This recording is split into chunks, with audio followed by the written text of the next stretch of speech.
Welcome to OCA, a special podcast for special people. Our mission is for OCA to enable individuals and families with autism or other disabilities the opportunity to maximize their abilities. Over the past 15 years, we have grown from an idea to a full community of professionals serving the Central Florida community. We're excited to share our favorite memories, tips, and experiences with you. And we hope to inspire you to get involved too. Ready to get started? Let's dive in. Hello, OCA family, and welcome back to the podcast. I'm Margaret, COO of OCA, and I'm so glad you're back for another episode. Today, I am joined by a special guest, our Director of Clinical Services, Rebecca. Welcome to the show, Rebecca. Thank you so much for having me. Rebecca and I work closely together, so I'm excited to be able to be here with her today. She has been with us since June of 2018. She was a behavior assistant and then a registered behavior technician, a BCABA, and now she is a board certified behavior analyst and leads our entire therapy department. So she is a very valuable team member. She also has 2 amazing kiddos, 1 dog, and 2 amazing cats. So she's a very, very busy lady. So Rebecca, tell the listeners a little bit about what you do here. So as Margaret said, I'm a board certified behavior analyst and also the clinical director.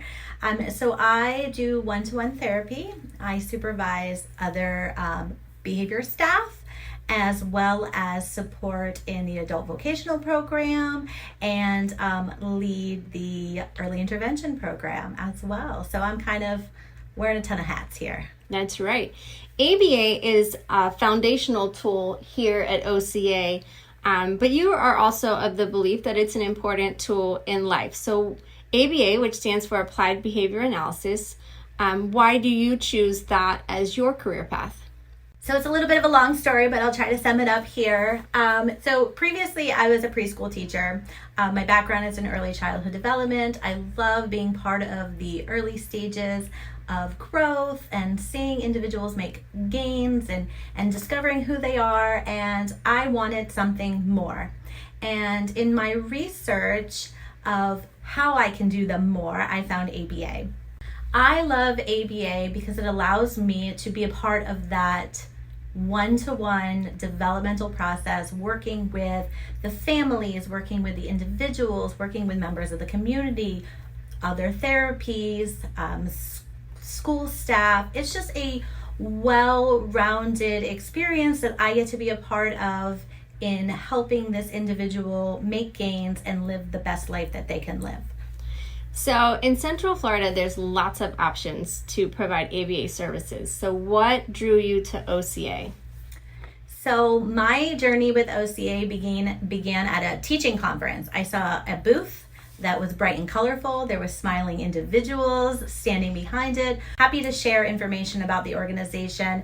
And so I just went up to you guys and I started asking questions, and I can feel the enthusiasm from the employees of what OCA has to offer and everything wonderful about it. And hearing what OCA does for the community just made my heart melt. And so I knew at that moment I had to be a part of it. I collected a business card and I immediately contacted Margaret, asking how can I be involved. And I just really love how much OCA has an impact in the community, not just with the little guys, not just with the adults, but in so many different avenues. We are able to offer so many different types of supports for families and individuals, and it just warms my heart to be a part of this organization.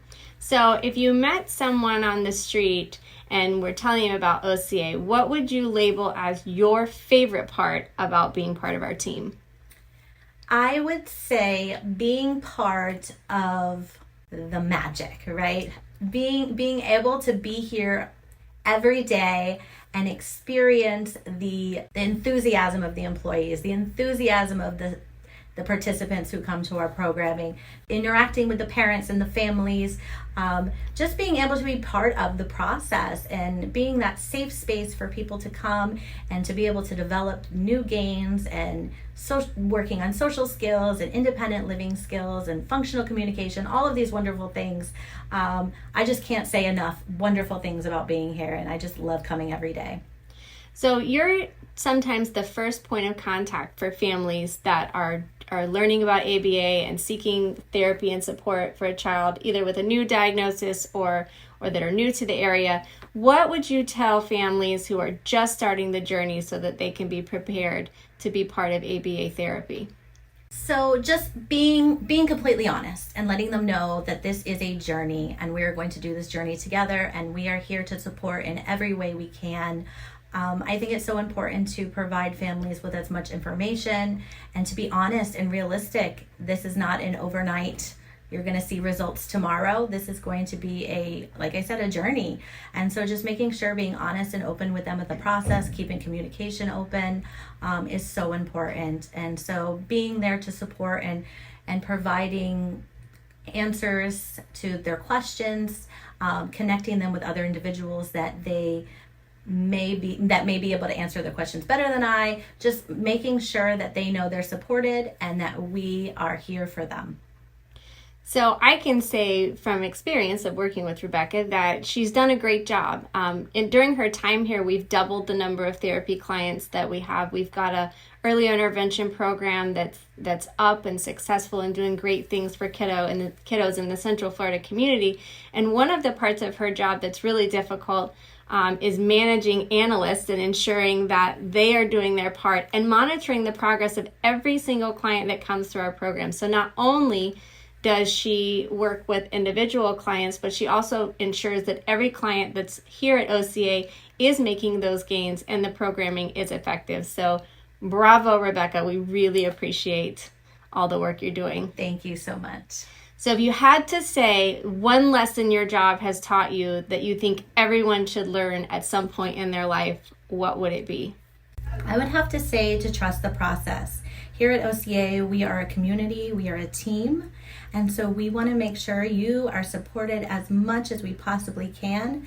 And so you coming to us, we become part of your family. And so we are on this journey together, so I would have to say just trust the process.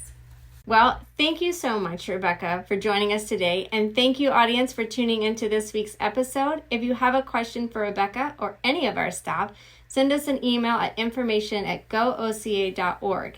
If you want to find out more about OCA, log on to gooca.org, follow us on Instagram at OCA4U, and follow us on Facebook at OCA, a special place for special needs. To donate, head to oca-giving.org, and to make a free and immediate impact, leave a review on our podcast, give us a 5-star rating, and share it with a friend. See you again soon for another episode of OCA, a special podcast for special people.